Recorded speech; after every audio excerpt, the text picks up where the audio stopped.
Assalamualaikum warahmatullahi wabarakatuh.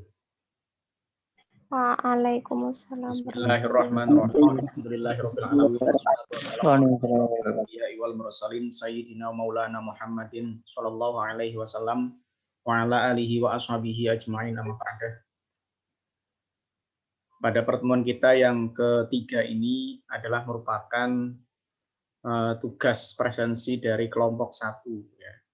Cuma ini ingin saya klarifikasi kaitannya dengan tadi saya melihat yang dipresentasikan oleh kelompok 1 itu adalah materi yang kedua yang kemarin saya sampaikan ya sebenarnya. Jadi ya ada sedikit kesalahan melihat materi perkuliahan mungkin ya. Jadi perbedaan qawaid, usul fikih, qawaid usuliyah itu sudah saya sampaikan di pertemuan yang kemarin.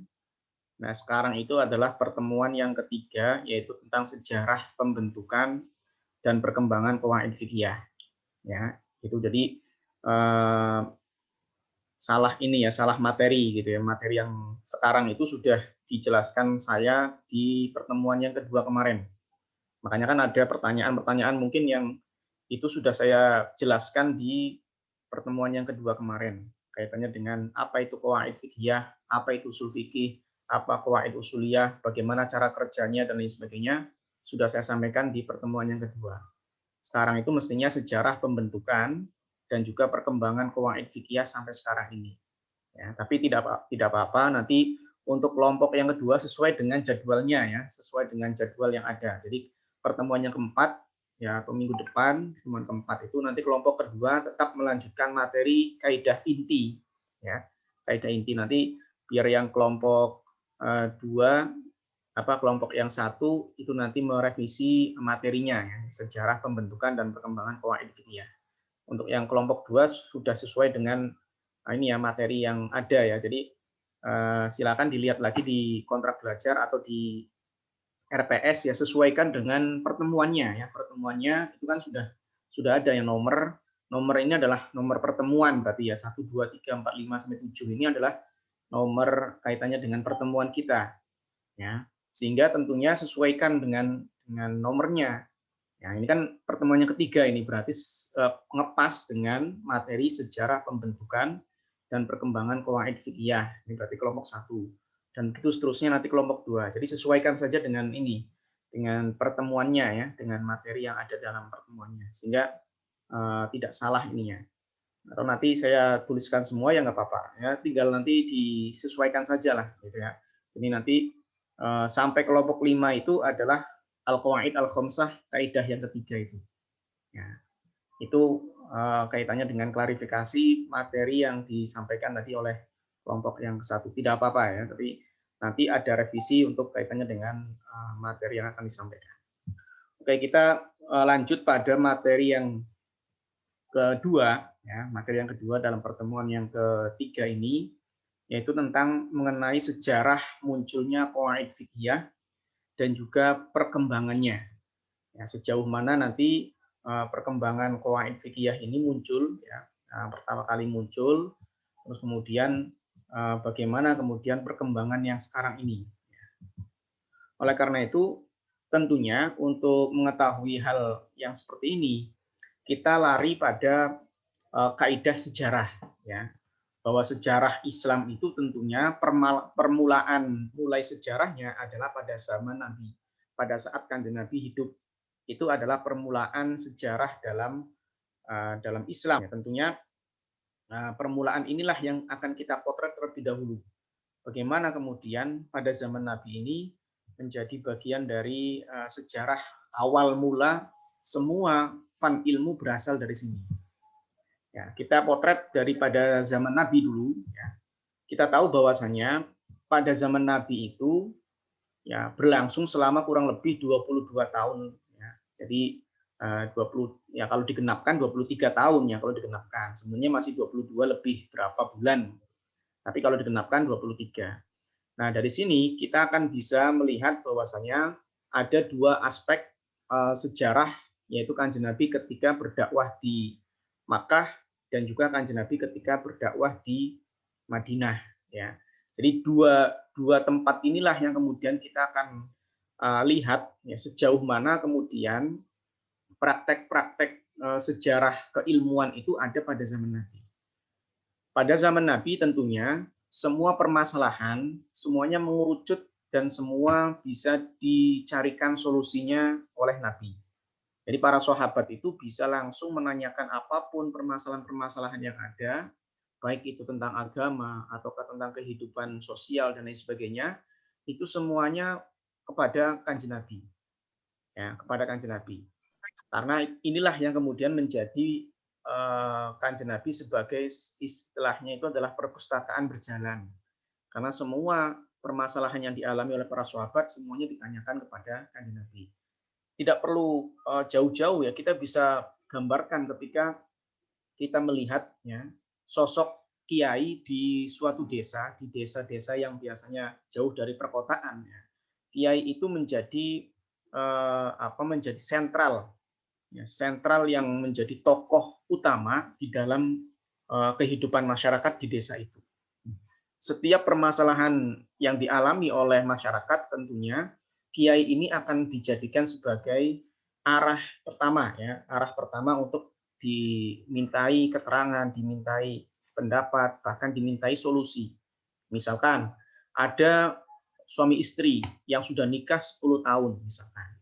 Kemudian belum punya anak 10 tahun ini, akhirnya datang ke kiai. Pak Kiai, ini kami sudah nikah 10 tahun tapi belum punya anak.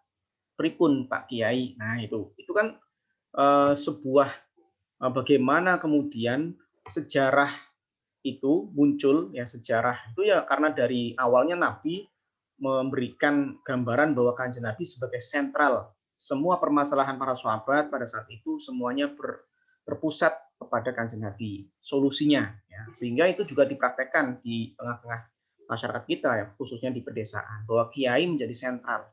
Semua permasalahan masyarakat itu semuanya ditanyakan pada kiai. Padahal kalau misalkan dilihat yang namanya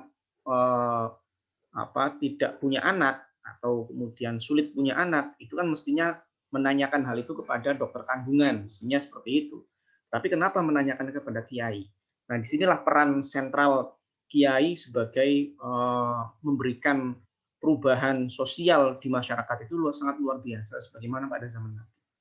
Oleh karena itu, tentunya pada zaman Nabi ini akan banyak sekali riwayat-riwayat dari para sahabat yang mengalami tentunya ada sedikit perbedaan. Nah, sehingga akan banyak permasalahan-permasalahan yang itu mungkin Kanjeng Nabi memberikan gambarannya berbeda dengan pertanyaan sahabat-sahabat yang lain. Nah, sehingga dari sinilah kemudian ada yang namanya pengumpulan suatu masalah yang dikumpulkan jadi satu. Atau istilahnya bisa dikatakan Jawami'ul Kalim. Ya, kalimat ringkas tetapi cakupan maknanya itu luas. Ya, mengumpulkan semua cakupan-cakupan makna yang ada pada kalimat itu. Ya, atau bisa juga dikatakan bahwa qawaid fikih itu adalah sebagai kata-kata mutiara yang di dalam kata-kata mutiara itu mengandung berbagai macam makna sehingga permasalahan-permasalahan itu bisa diselesaikan dengan menggunakan ungkapan itu saja. Padahal singkat, padat, tetapi bisa menjadi sebuah teori yang menjawab segala permasalahan yang ada.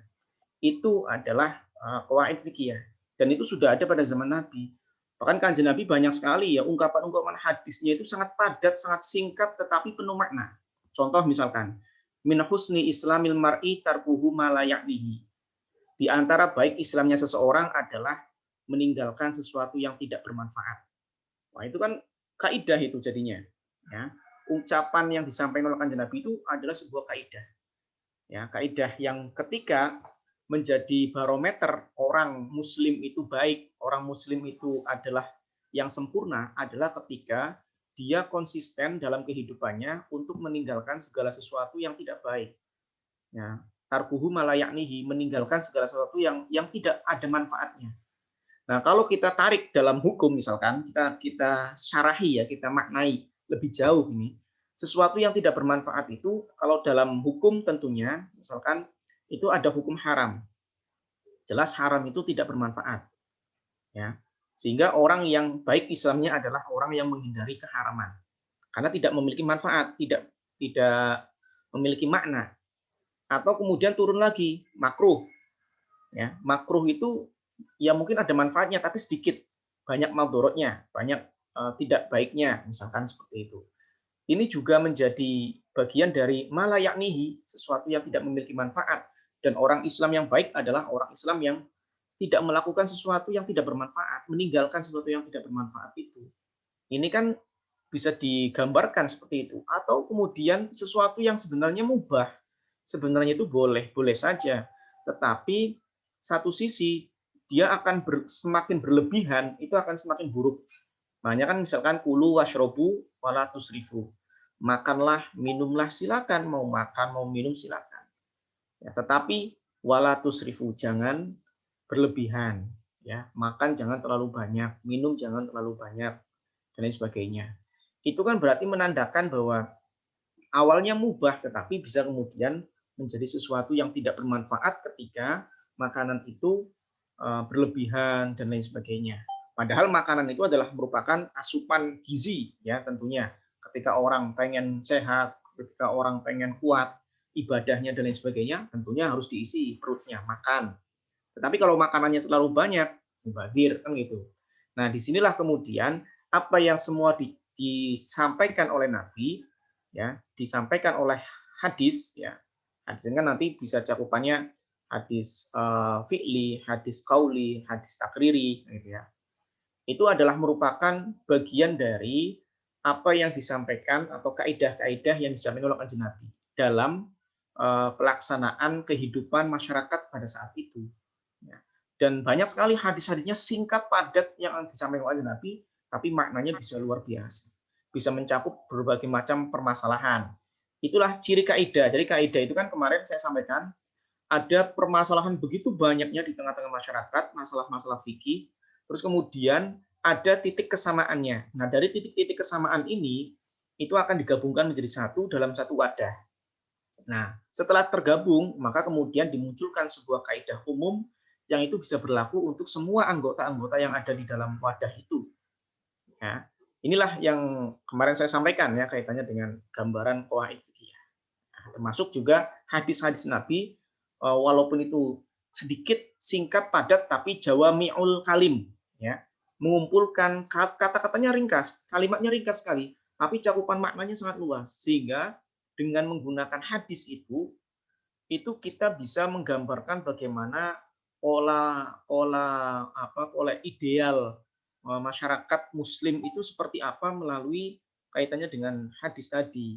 Nah, inilah yang kemudian pada zaman Nabi terjadi seperti itu. Ya. Ada sebuah ungkapan Nabi yang menjadi kaidah kehidupan pada saat itu, yang memang itu adalah merupakan kata-kata yang singkat, kata-kata yang padat, tapi ketika dimaknai, yaitu cakupannya sangat luas sekali.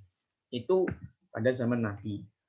Kemudian pada zaman sahabat, ya, pada zaman sahabat juga terjadi berbagai macam kaidah-kaidah, ya, beberapa kaidah-kaidah yang muncul juga. Dalam artian tadi saya sampaikan bahwa kaidah itu adalah kata-kata yang ringkas yang menjadi jawami'ul kalim, yang mengumpulkan segala macam bentuk makna, ya, sehingga makna-makna yang berada di bawahnya itu akan tercakupi pada kaidah itu.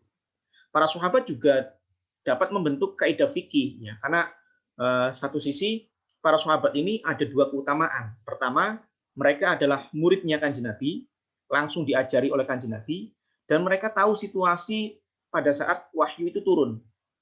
Asbabun nuzul itu turun itu tahu, ya. Jadi kan asbabun nuzul, peristiwa yang mengitari turunnya Al-Qur'an, para sahabat tahu peristiwa apa yang kemudian Al-Qur'an itu turun. Karena pada saat ada peristiwa, para sahabat mengetahui peristiwa itu. Kemudian Kanjeng Nabi menyampaikan ada wahyu turun mengenai jawaban dari peristiwa yang ada. Sehingga para sahabat itu memiliki keutamaan, dia adalah langsung diajari oleh Kanjeng Nabi, langsung bertemu dengan Kanjeng Nabi, dan juga menjadi generasi yang mengetahui tentang turunnya wahyu. Ya.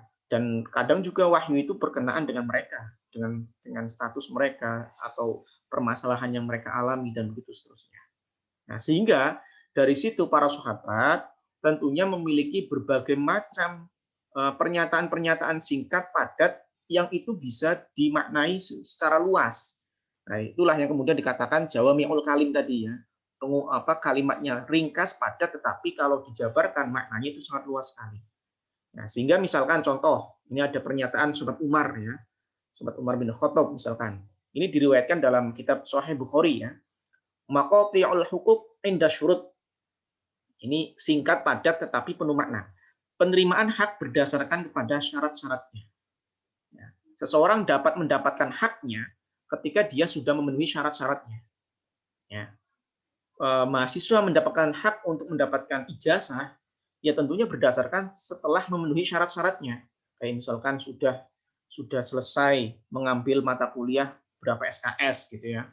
Terus kemudian sudah menyelesaikan tugas akhirnya atau skripsinya, sudah sampai pada tahap munakosah, belum sampai pada masih baru mengajukan proposal kok sudah minta ijazah. Nah, itu kan nggak bisa itu. Jadi penerimaan hak itu berdasarkan syarat-syaratnya. Nah, ungkapan ini singkat padat tetapi memiliki makna yang begitu luas. Sehingga semua permasalahan-permasalahan yang begitu banyaknya bisa dengan ada yang seperti ini, dengan kaidah ini. Sehingga masuk semua ke situ. Nah, itu adalah diantaranya pernyataan dari sahabat Umar bin Khattab. Atau ada juga pernyataan dari sahabat Ali bin Abi Thalib, ya, yaitu man qasama ribha fala dhamana alaih. Orang yang membagi keuntungan tidak harus menanggung kerugian. Ya, kayak misalkan konsep ini ya, sewa menyewa, ya, konsep sewa menyewa. Sewa menyewa atau kemudian dari pihak yang mewakilkan ya, yang minta wakil itu kalau ada sesuatu barang yang kemudian rusak, dia tidak harus menanggung kerugian itu. Nah, itu.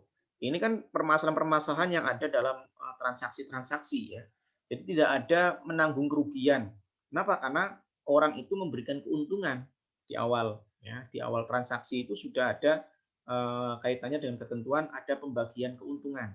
Sehingga kalau misalkan ada kerusakan, ya, ada yang dialami kerugian, kalau selama kerugian itu tidak ini ya, tidak sembrono, gitu ya. Selama tidak ada kesembronoan, itu tidak perlu ada ganti rugi. Ya, kayak misalkan hilang karena pencuri, padahal sudah motornya misalkan gitu ya, motornya sudah disimpan di gudang di garasi misalkan, kemudian sudah dikunci sekang misalkan ya, garasinya juga sudah di gerbang dan dikunci semuanya sudah lengkap, tapi kok tetap dicuri. Nah, itu kan bukan bukan sesuatu yang secara sembrono ya, sudah melalui penyimpanan yang sesuai tetapi kok tetap mengalami pencurian misalkan gitu. Nah, itu tidak harus tidak harus kemudian ditanggung kerugiannya itu. Beda kalau misalkan sembrono, sudah tahu lagi musimnya pencurian, motornya ditaruh di luar, ditinggal di luar, tidak dimasukkan ke garasi atau tidak masukkan ke pagar, di luar pagar, misalkan seperti itu. Bahkan sampai kemudian kuncinya nyantol di situ, misalkan. Wah, itu kan sembrono, hilang, rugi, ya kerugian itu ditanggung. Nah, gitu. Nah, jadi ungkapan inilah yang kemudian menjadi kata-kata singkat padat tetapi penuh makna. Itu kaidah namanya. Ya, jadi kaidah itu kata-katanya singkat penuh makna. Kenapa? Karena di dalam kaidah itu ada banyak anggota-anggota yang masuk ke dalamnya. Segala sesuatu yang kemudian mirip-mirip, yang kemarin saya sampaikan, mirip-mirip itu masuk ke dalam sebuah kelompok yang itu dikelompokkan dalam sebuah kaidah. Nah, kaidah ini akan mencakup semua anggota-anggota tadi. Sehingga bahasanya cukup singkat tetapi mewakili semua permasalahan yang ada. Kemudian misalkan Umar bin Khattab juga Umar bin Khattab dengan Ali bin Abi Thalib tadi ya, yang mengeluarkan sebuah pernyataan kaitannya dengan kaidah, itu merupakan sebuah kaidah-kaidah yang sampai sekarang pun itu menjadi kaidah yang subur ya, dan itu menjadi patokan terus ya sampai sekarang. Misalkan mudharabah, syirkah, itu kayak gitu.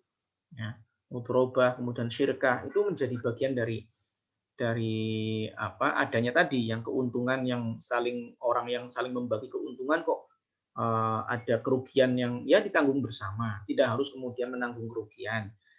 Kecuali kalau tadi ada kesembronoan gitu ya, ada yang kelalaian, nah itu yang kemudian bisa ditanggung kerugiannya. Tetapi kalau misalkan wajar-wajar saja ya nggak perlu menanggung.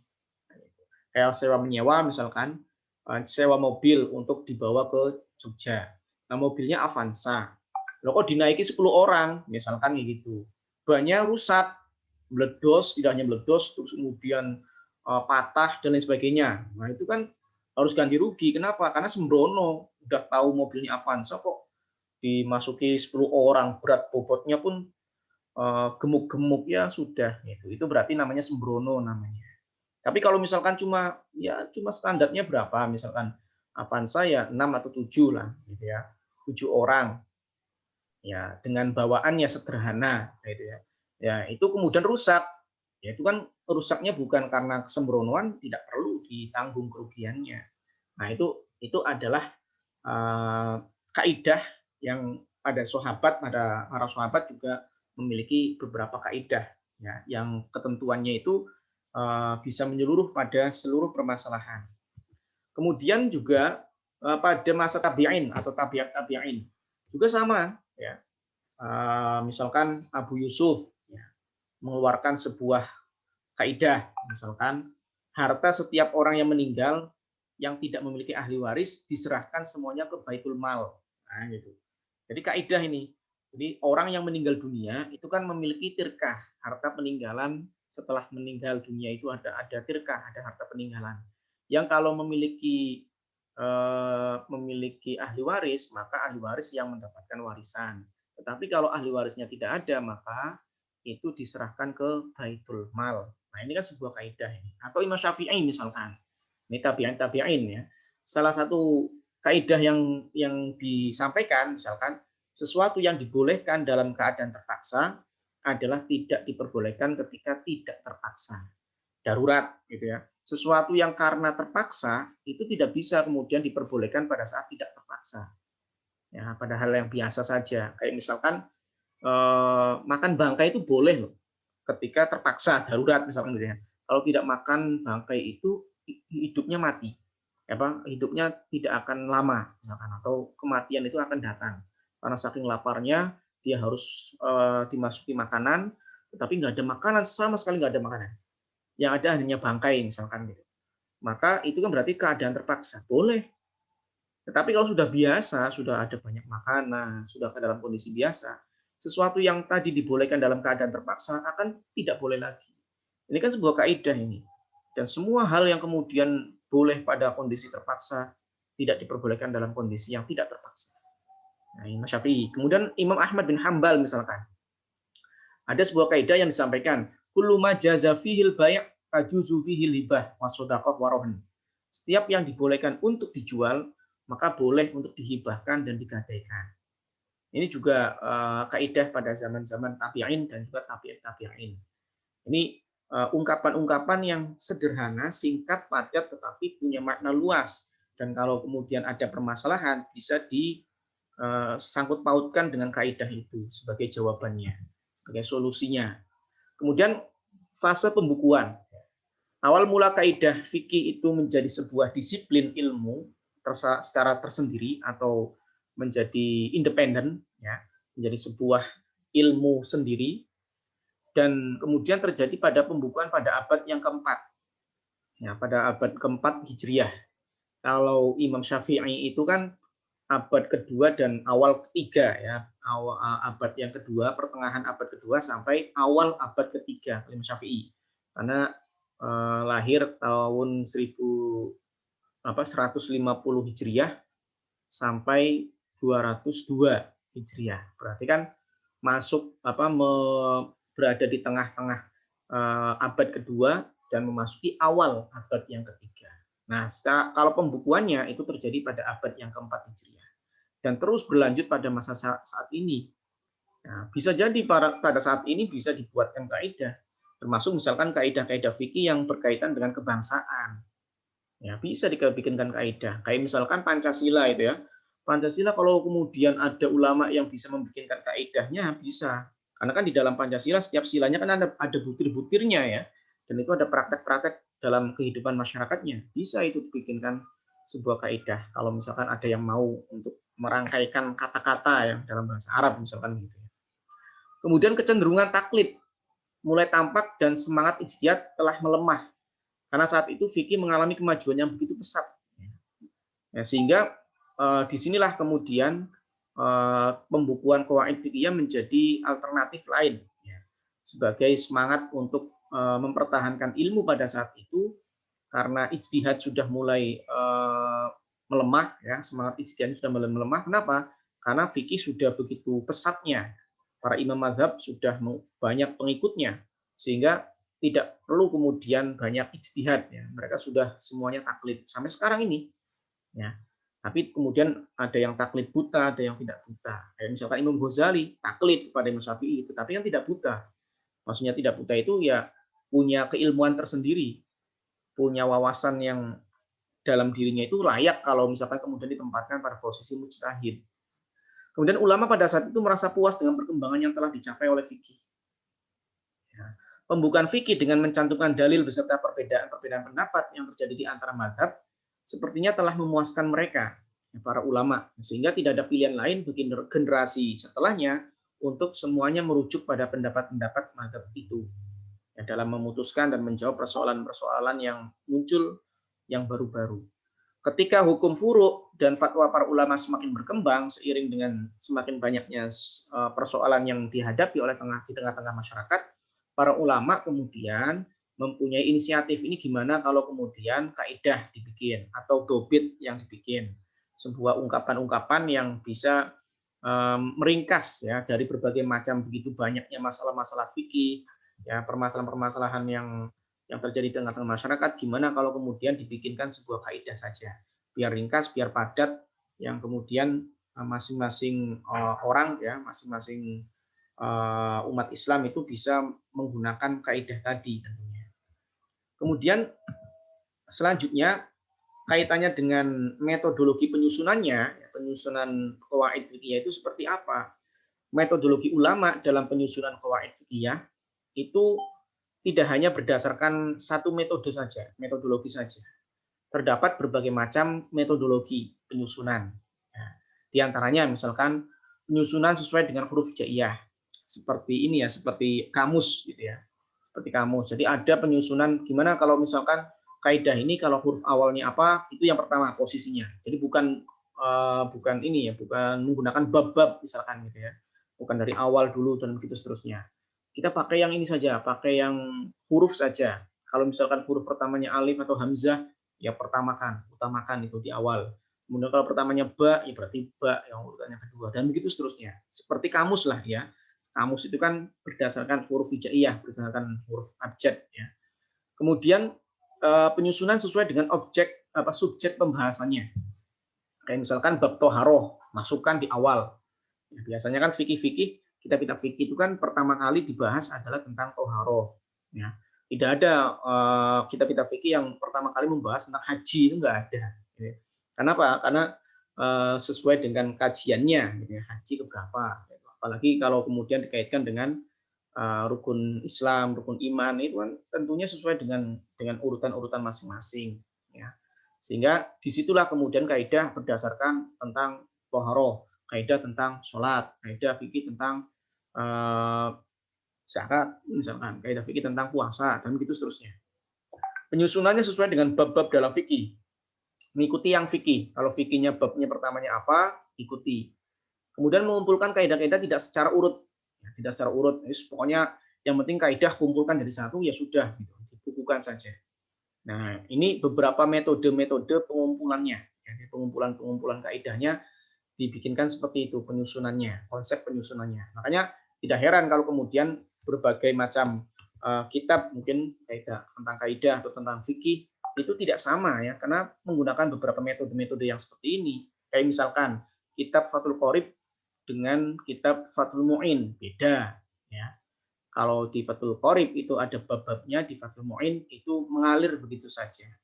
Kalau apalagi ditambah yang Safinah misalkan itu berbeda sekali. Nah, ini karena apa? Karena masing-masing para ulama yang menyusun kitab itu mengikuti berbagai macam metode penulisannya, pembukuannya. Ya, sehingga ada perbedaan-perbedaan yang yang tentunya ya, tapi walaupun mungkin isinya hampir sama, ya, sama-sama madzhab Syafi'i, ya berarti tentunya sama. Tetapi ada perbedaan penyusunan, tingkat penyusunannya itu berbeda, urut-urutannya juga berbeda, posisi-posisi penjelasannya juga berbeda. Kemudian metodologi ulama dalam hubungan antara kaidah fikih dengan ilmu yang lain, di mana ya, para ulama posisinya, metodenya mengumpulkan kaidah fikih dengan kaidah-kaidah yang lainnya. Kumpulkan, tidak kemudian tentunya kalau mengumpulkan sebuah kata-kata mutiara itu kan tidak boleh ada yang kemudian berlawanan dengan yang lain. Karena ini adalah merupakan kaidah umum. Ya, kecuali nanti akan ada pengecualian. Ya, nanti kan ada beberapa pengecualian ya. Kayak misalkan gini, air ketika dipanaskan 100 derajat air itu akan mendidih. Ini kaidah dimanapun tempatnya. Tetapi air itu akan tidak mendidih kalau misalkan walaupun dipanaskan 100 derajat, tidak mendidih. Ya karena misalkan di kutub utara, misalkan kayak gitu. Ini kan pengecualian. Loh, di kutub utara apa enggak berlaku air mendidih ketika dipanaskan 100 derajat? Ya karena kan posisinya es gitu ya. Suasananya, suhunya dingin. Sehingga mungkin pemanasannya pun harus begitu lama ya supaya bisa mendidih, atau kemudian derajatnya pun juga dinaikkan tentunya. Karena di wilayah yang dingin sekali, ya, es gitu ya. Nah, ini kan pengecualian dari kaidah umum tadi. Jadi kaidah-kaidah itu tidak kemudian berlawanan dengan yang lain. Sehingga tentunya harus mengetahui kaidah-kaidah yang lain juga. Agar apa? Agar tidak berbenturan, gitu ya, agar tidak berbenturan. Sehingga nanti sesuatu yang terjadi itu ada yang kemudian masuk, ada yang kemudian keluar. Nah, keluar ini yang dikecualikan tadi, ya, pengecualian. Tapi tidak kemudian ada pengecualian terus kemudian sesuatu yang menjadi ketentuan itu menjadi dihilangkan, dinasah, tidak. Pengecualian tetap ada, tapi aturan tetap ada juga, aturan umumnya tetap ada. Ini yang kemudian harus memahami kaidah-kaidah lain juga agar tidak berbenturan ya. Sudah ditentukan kaidah umum, tapi kok ternyata ada kaidah lain yang mengatakan berbeda. Ya kan repot nantinya gitu ya. Akan berbeda, akan terjadi ketidaksesuaian dalam penerapannya. Kemudian mengumpulkan kaidah-kaidah fikih dengan kaitannya dengan subjek pembahasan fikih yang lain ya. Pembahasan fikih-fikih yang lain. Jadi kaidah fikihnya itu dikumpulkan, kaidah fikihnya dengan subjek-subjek pembahasan fikih-fikih yang lain. Coba kalau ada kesesuaian, coba ada apa tidak kesesuaiannya. Oh ternyata ini turunannya. Oh ternyata turunannya itu mentaksis. Ya, mentaksis itu mengkhususkan lagi. Atau kemudian yang tadinya umum kemudian dikhususkan.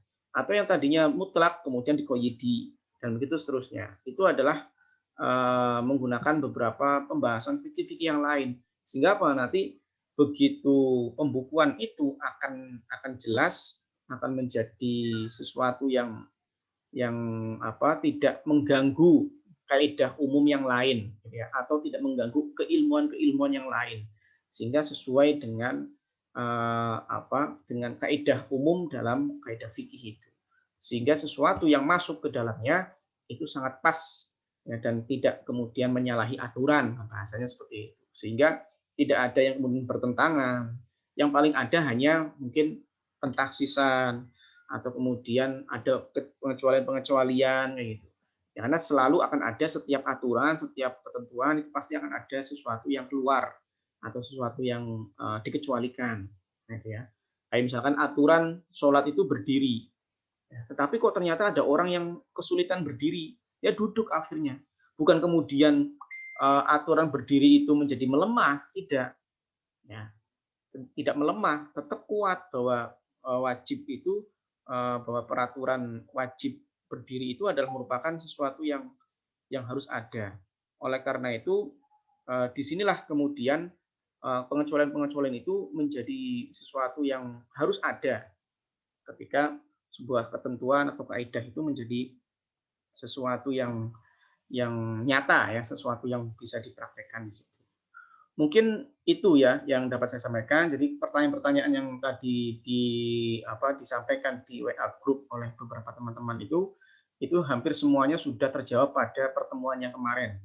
Ya, bagaimana antara kaidah fikih, ya, usul fikih, ya, itu bedanya di mana, kemudian cara kerjanya bagaimana, semuanya sudah saya berikan pada pertemuan yang kemarin ya. Jadi sekali lagi untuk kelompok 1 ya ada sedikit miss mungkin ya atau mungkin salah melihat materi sehingga ada ketidaksesuaian dengan semestinya materi yang disampaikan oleh kelompok 1. Ya nggak apa-apa karena ini masih kelompok pertama ya, jadi masih dimaklumi. Tapi untuk yang kelompok yang kedua sesuaikan dengan materi yang ada ya. Jadi lanjutkan sesuai dengan materi yang ada. Berarti pertemuan yang berikutnya kelompok kedua di materi yang keempat.